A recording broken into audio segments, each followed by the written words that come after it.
गुरुवे गौरचन्द्राय श्रीराधिकाय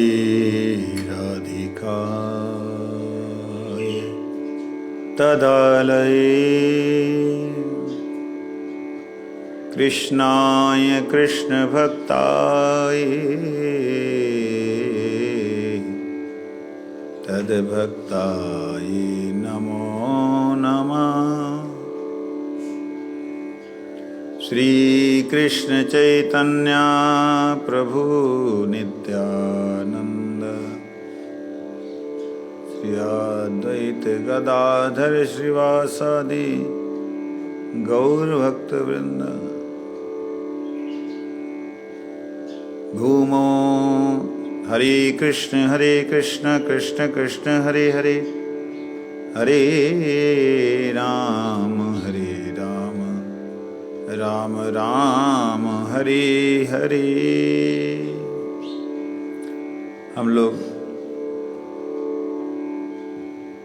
यहाँ भजन रहस्य श्रवण कर रहे हैं। ये जो लीला है ना इस वक्त की, इसमें बहुत कुछ होता है। जो सो रहे हैं जाग जाएं।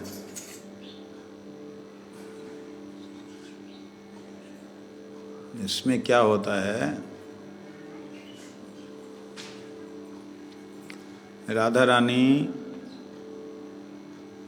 वृषभानु महाराज जी के आज्ञा से, थोड़ी बड़ी हुई तो जटिला की आज्ञा से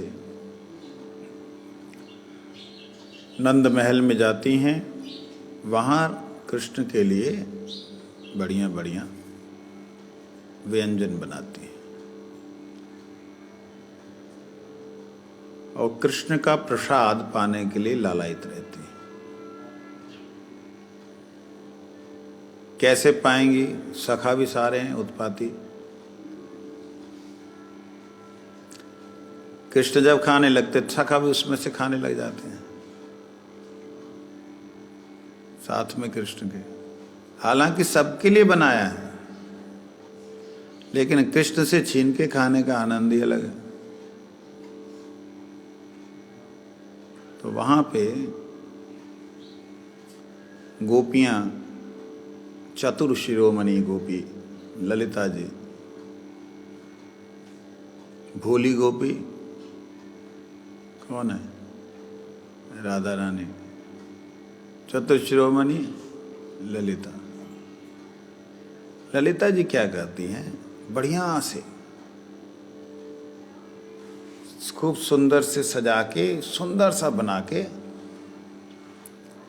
और रख देती हैं और कृष्ण को दूर से इशारा करती हैं, इसको खाना नहीं। अच्छा। और दूसरे सखाओं को बोलती, देख वो जो है ना बहुत बढ़िया है। तो कृष्ण उसको खाने लगते हैं जानबूझ के। ए कन्हैया देखियो भूख कौन है, कौन है? इतने में छीन के खा लेते। जैसे वो खाते हैं कड़वा,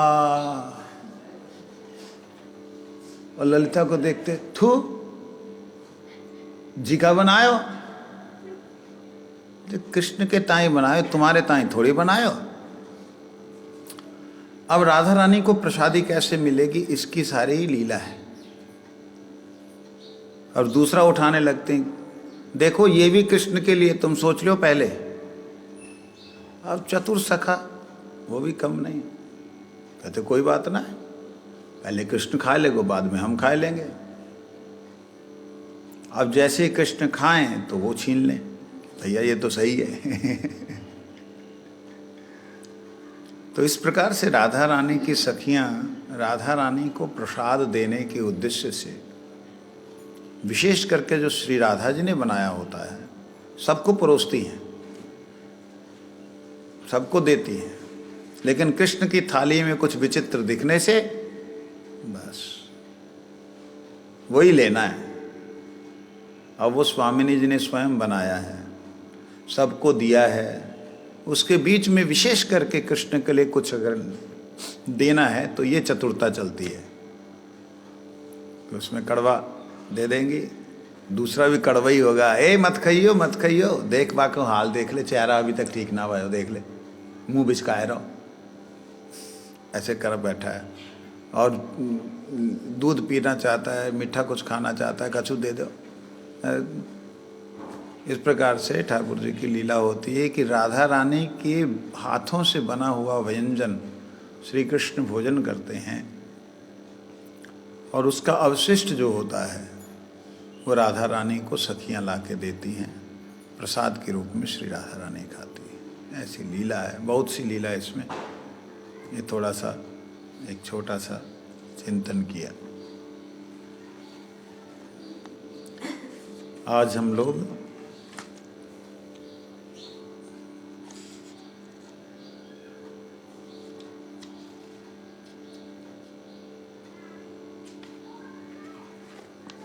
जो चौथी सिद्धि है, चौथी सिद्धि पहले श्लोक में कौन सी है? फटाफट गिनो, कौन सी है? पहले श्लोक में चौथी सिद्धि कौन सी है? सप्त सिद्धियों का वर्णन है।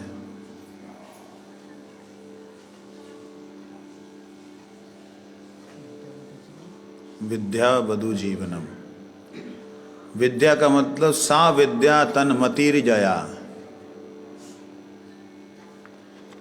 सा विद्या तन्मतिर जया। विद्या वही विद्या है जिसमें भगवान की प्रतिमति हो जाए। कल हम श्रवण कर रहे थे, कल भीष्म पितामह जी की बेटी की शादी की बात हुई थी, ब्रह्मचारी की, अखंड ब्रह्मचारी भीष्म पितामह की बिटिया की बात हुई थी। तो कैसे उनका बिटिया कहाँ से हुई? मन बिटिया होता है, मन बिटिया होती है, बुद्धि बिटिया होती है।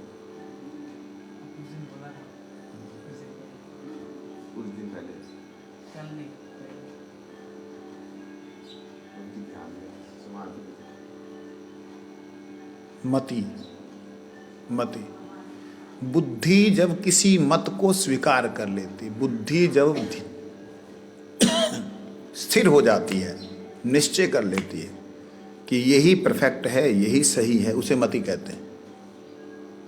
बुद्धि ही है, जैसे कन्या ही है, लेकिन वह कन्या जब यौवन प्राप्त होता तब नाम किशोरी हो जाता है, किशोरी कन्या।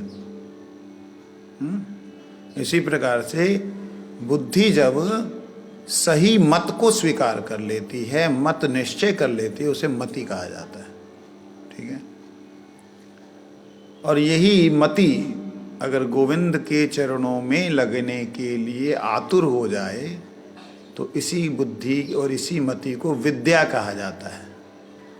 क्या कहा जाता है? सा विद्या तन्मतिर्जया, जी शक्ति ते कृष्णे मति करे उद्भव, विद्या नामे से ही करे अविद्या खंडन। कृष्ण नाम से ही विद्या वधुर जीवन, कृष्ण पाद पद्मे जे करोए स्थिरमान। कहते हैं जो श्री कृष्ण नाम है वो उस विद्या रूपी वधु का क्या है? जीवन स्वरूप है। जीवन स्वरूप का मतलब क्या है? जीवन स्वरूप का मतलब पत्नी का जीवन कौन है? पत्नी का जीवन पति। इसी प्रकार से कृष्ण नाम जो है वह उस सुंदर मति के लिए, उस विद्या के लिए प्रभु हैं, मालिक हैं। उस विद्या, उस बुद्धि में केवल कृष्ण नाम ही चलता रहेगा, उन्हीं की सेवा करने का भाव उदित होता रहेगा। ये है विद्या।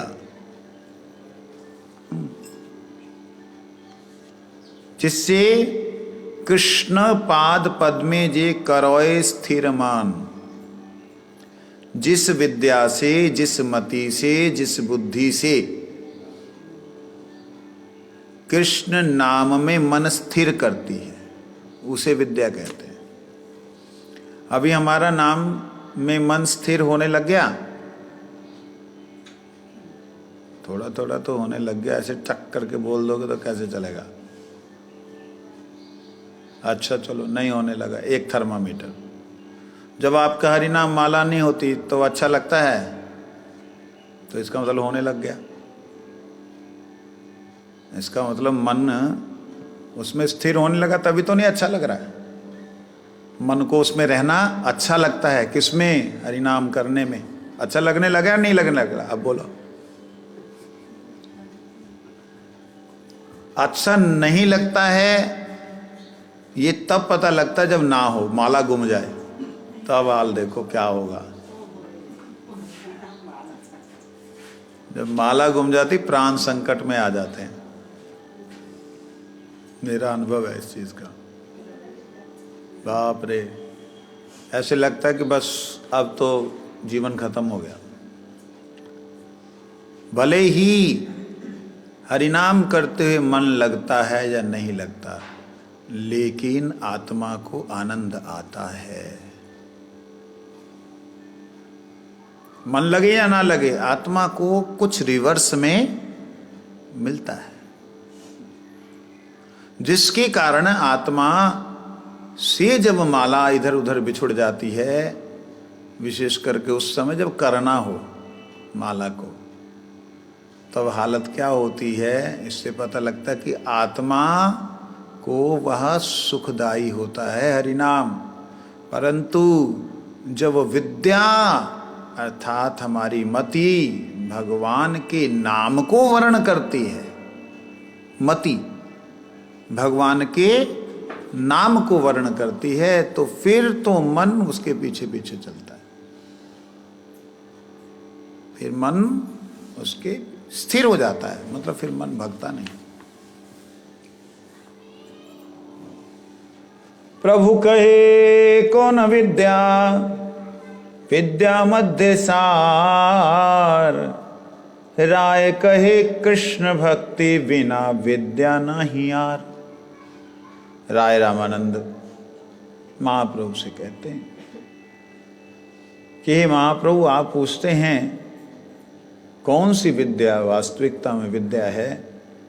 कहते कृष्ण भक्ति के बिना कोई भी विद्या विद्या नहीं है, अविद्या है, अज्ञानता है। भगवत सेवा की लालसा इच्छा ही वास्तविकता में ज्ञान है।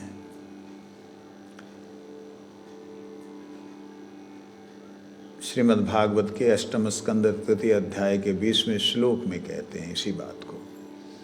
एकांतिनो यस्य न कंचनार्थं वांछन्ति ये वे भगवत प्रपन्ना। अत्यद्भुतं तच्चरितं सुमंगलम् गायन्त आनंद समुद्र मग्ना। कई बार इसका गुरुदेव के मुखारविंद से उच्चारण सुना है।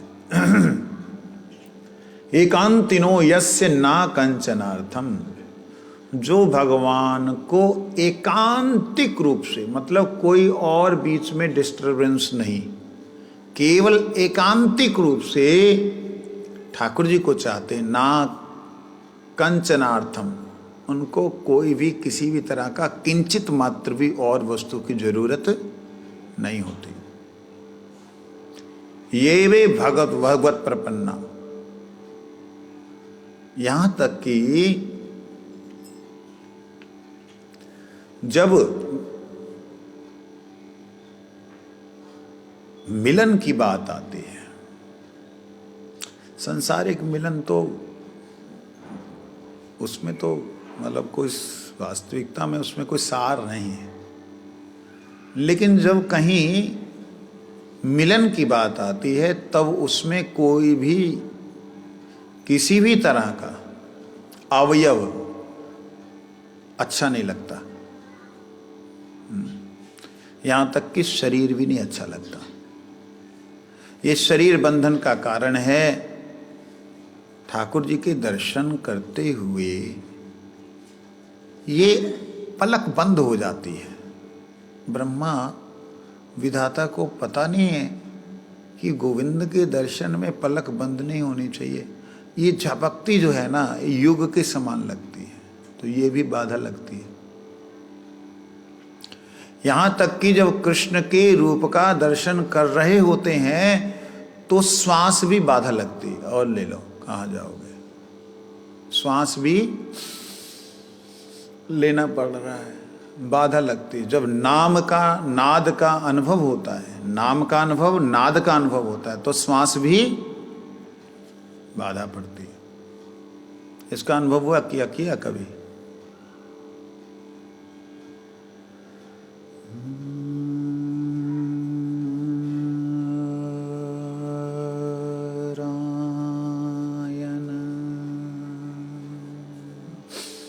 ये नारायण बोलने के बीच में मेरे को जो सांस लेना पड़ रहा है, वो देखिए कैसी बाधा लग रही है, आपको फील होगा।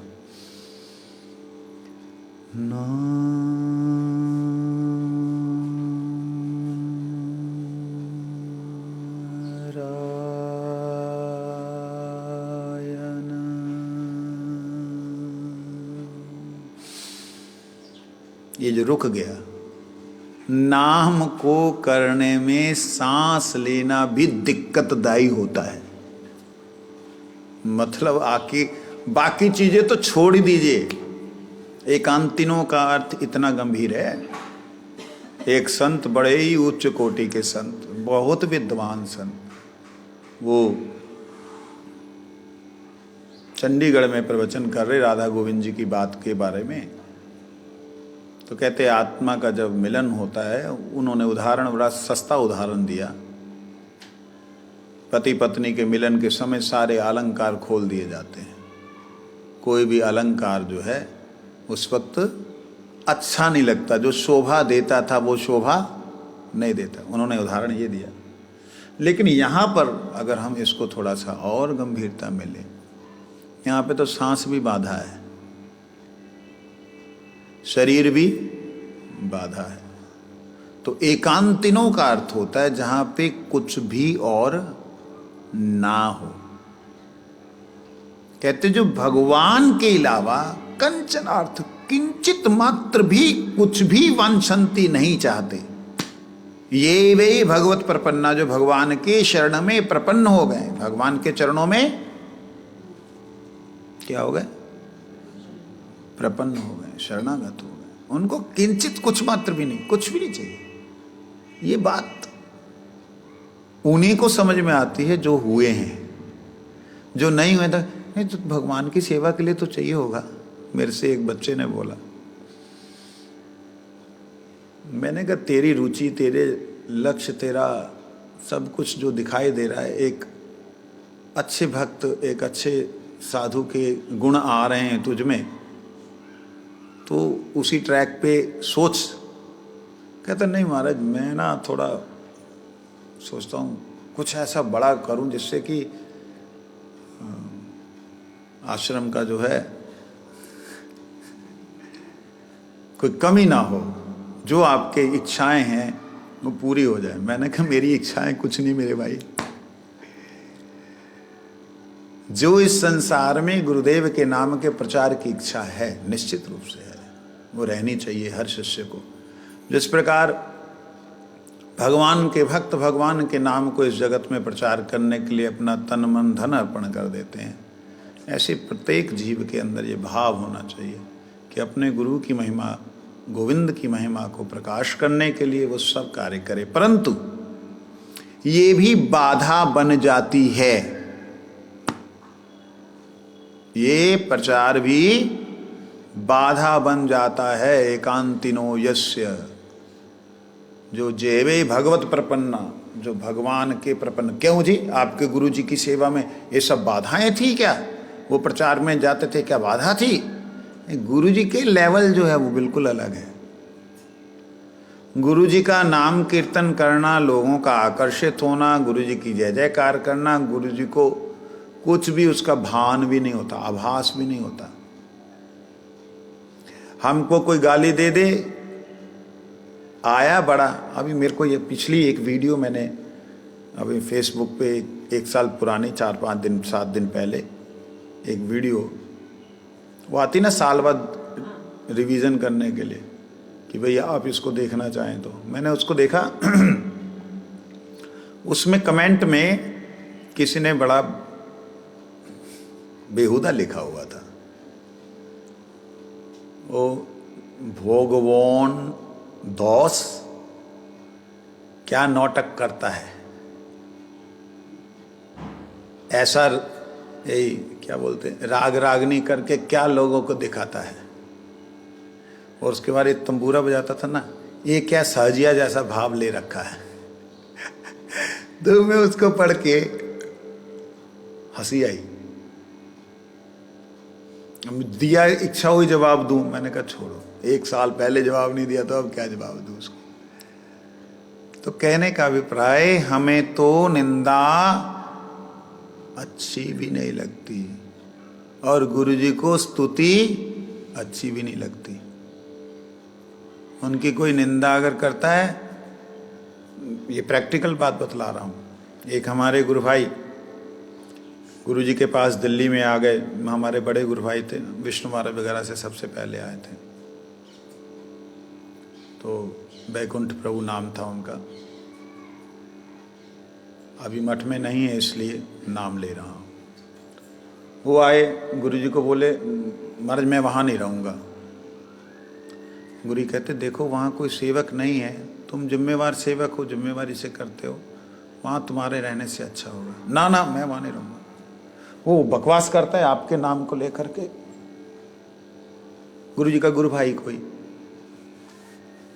गुरु जी कहते उससे तुम चिंता नहीं करो, तुम्हारा कोई अपराध नहीं होगा। हम बोलते तुम वहाँ नहीं, मैं नहीं रहूँगा वहाँ नहीं आपके। मैं फिर उसको गुस्सा आ जाता है गुरु जी के बारे में कुछ भी बोले। क्या बोलना गुरु जी के बारे में, कोई है चीज बोलने वाली जो गुरु जी के बारे में बोलेगा? ऐसा दुष्चरित्र था क्या गुरु जी का? नहीं। गुरु जी के बारे में क्या बोलते, देखो चेले लोग के ऊपर शासन नहीं करते। अरे गुरु जी का कोई शिष्य, गुरु जी के मन में भाव ही नहीं कि मेरा कोई शिष्य है।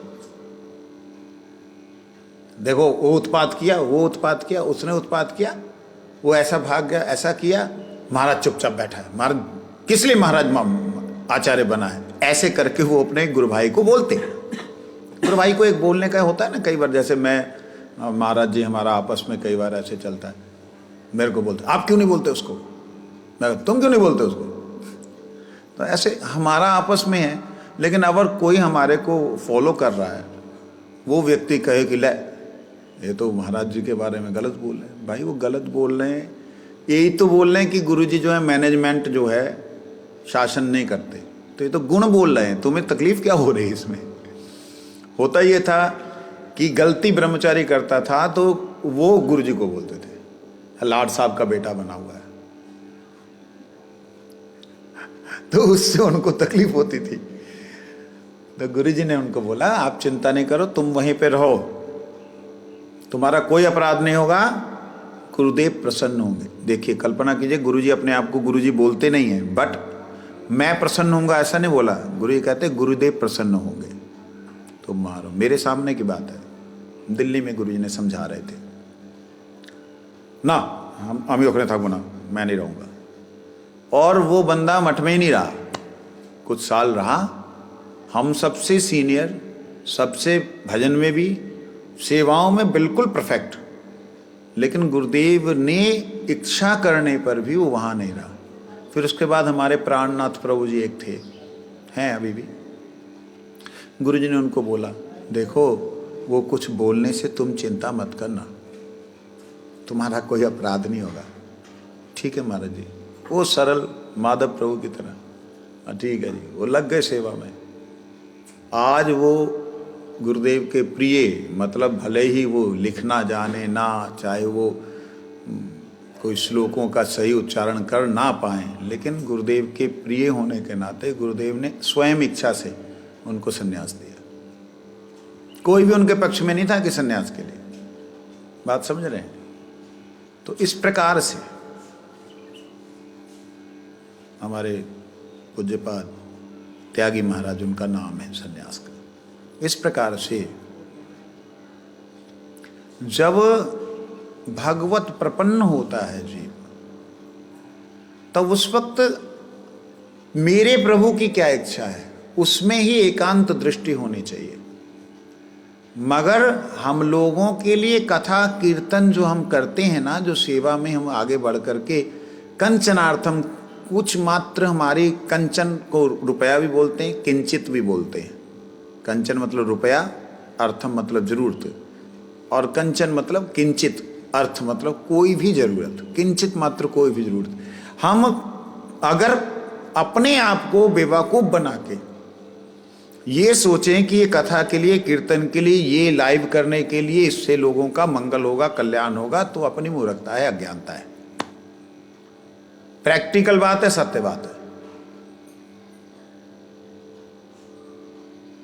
अपने कल्याण के लिए गुरुदेव की वाणी को याद करना या शास्त्रों की वाणी को याद करना, जहां जो स्मरण हो रहा हो उसे याद करना ही मंगलकारी है। किसी के उद्धार के लिए मैं नहीं आया हूं। इस प्रकार की